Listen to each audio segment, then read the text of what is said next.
ஓம் குருவே சரணம். ஓம் குரு. அன்பார்ந்த நலம் தரும் தெரியும் சேனல் நண்பர்களே, அனைவருக்கும் வணக்கம். இன்று நாம் காணவிருப்பது குரு பயிற்சி 2024 ஆண்டு குரு பயிற்சி. குரு பயிற்சியானது வருகின்ற மே மாதம் 1ஆம் தேதி நடைபெறுகிறது. அன்று குரு பகவான் மேஷ ராசியிலிருந்து ரிஷப ராசிக்கு கிருத்திகை 2ஆம் நட்சத்திரத்தில் குரு பயிற்சியா இருக்கிறார். அன்று நண்பகல் 12:59 மணி அளவில் குரு பயிற்சியானது நடக்கிறது. குரு பகவான் பெரும்பாலும் நன்மையை செய்த கிரகம். குரு அப்படி என்றால் வெளிச்சம் வரும், அதாவது இருள் நீக்கி வெளிச்சம் கொடுப்போம். பெரும்பாலும் நன்மை செய்யும். இந்த குரு பயிற்சியால் 12 ராசிகளில் எந்தெந்த ராசிக்கு யோகத்தை கொடுக்கிறார், நற்பலன்கள் கொடுக்கிறார், எந்த ராசிக்கு பலன்கள் இல்லாமல் கொஞ்சம் எச்சரிக்கையாக, அதாவது எச்சரிக்கையாக இருக்க வேண்டிய ராசிகள் பார்ப்போம். இதில் குருவோட பார்வை சொல்லும். குரு இருக்கிற இடத்தை விட குரு பார்வை கோடி நன்மை அப்படின்னு சொல்லும் ஜோதிட. ஆகவே குருவோட பார்வை 5, 7, 9 தான் இருக்கும் இடத்திலிருந்து அவருடைய பார்வை ராசிக்கான 5ஆம் இடம், 7ஆம் இடம், 9ஆம் இடம்.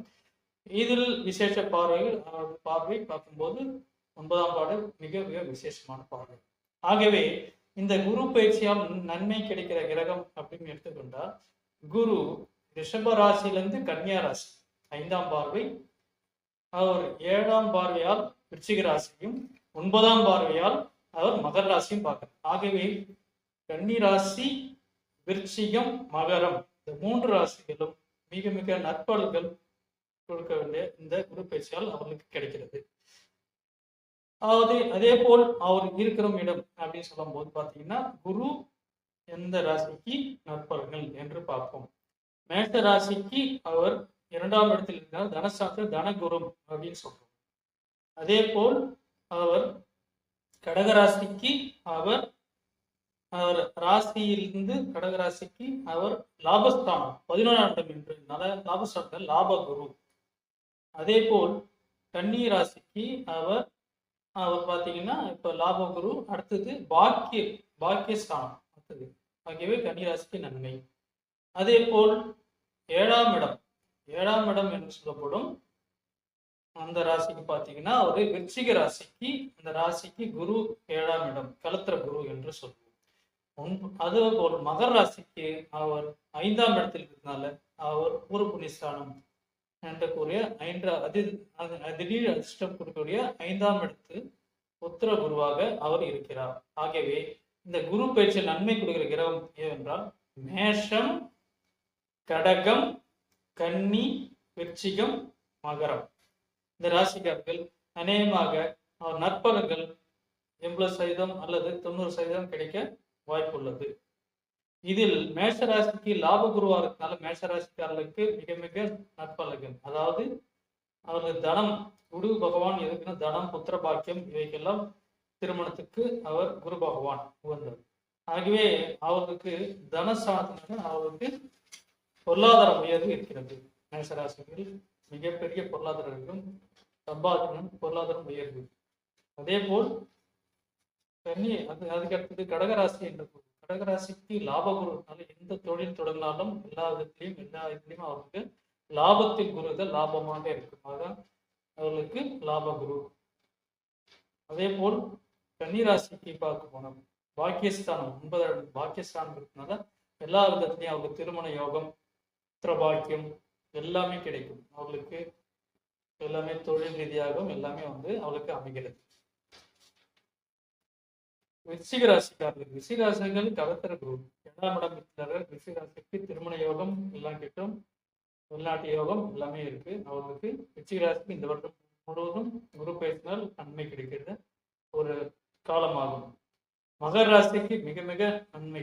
7 நாள் சனி நடந்து கொண்டிருந்தாலும் அவர்களுக்கு குரு பகவானால் இப்பொழுது 5ஆம் இடம் பூர்வ புண்ணியஸ்தானம் திடீர் அதிர்ஷ்டத்தை கொடுக்கிற 5ஆம் இடம் அதிர்ஷ்ட ஸ்தானத்தினால் மிகப்பெரிய யோகத்தை குரு பகவான் கொடுக்க போகிறார். ஆகிய மகராசிக்காரர்களுக்கும் இந்த வருடம் நன்மை கொடுக்கிற காலமாக குரு பகவானால் கிடைக்கிறது.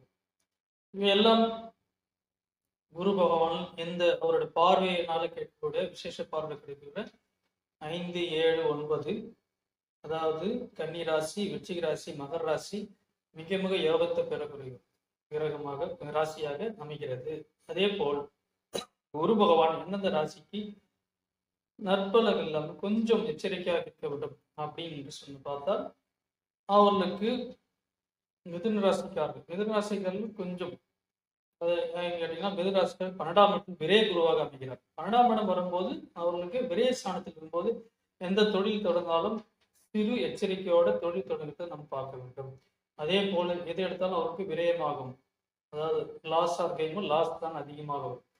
ஆகவே அவர்களுக்கு திடீர் தொழில் தொடர் இப்போதைக்கு தேவையில்லை. மிதுராசிக்காரர்கள் கொஞ்சம் கவனம் செலுத்த வேண்டும், உத்தியோகத்தில் கவனம் எடுக்க வேண்டும். அதே போல் மிதன் ராசிக்காரர்கள் விரய குருவாக, அதே மாதிரி துலாம் ராசிக்காரர்களுக்கு ரோக குருவாக உடல்நிலை கவனம் இருக்க வேண்டும். துலா ராசிக்காரர்களுக்கு ரோக குரு இருந்தால் உடல்நிலை சற்று கவனமாக இருக்கணும், வண்டி வாகனம் கவனமாக இருக்கணும், ஆரோக்கியத்தில் மிக மிக கவனம் செலுத்த வேண்டிய துலா ராசிக்காரர்கள். ஆக இங்க மிக எச்சரிக்கையாக சில ராசிகள் நான் கூறியபடி இவரெல்லாம் எச்சரிக்கையோட நடக்கும். தனுசு ராசிக்காரர்களும் எச்சரிக்கையாக இருக்க வேண்டும். அவர்களுக்கும் இந்த வருடம் குரு பெற்ற நன்மைகள் அவ்வளவு கிடையாது.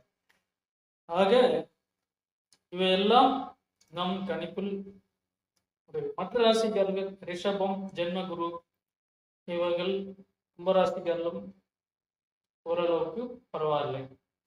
அதே போல் மீனராசிக்காரர்களும் இந்த வருடம் திடீர் மாற்றம் இவையெல்லாம் ஏற்படும். இவையெல்லாம் ஒரு 60% நன்மை கொடுக்கிற குரு பகவான குரு பயிற்சியை நன்மை கொடுக்கிற சில ராசிகள், 3 ராசிகள்.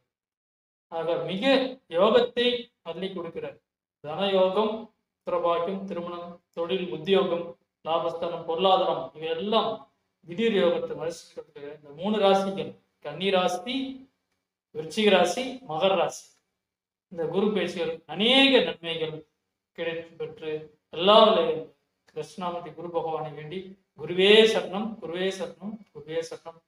அனைவருக்கும் நல்ல ஒரு குரு பயிற்சியாக இந்த வருடம் அமையும். நன்றி, வணக்கம்.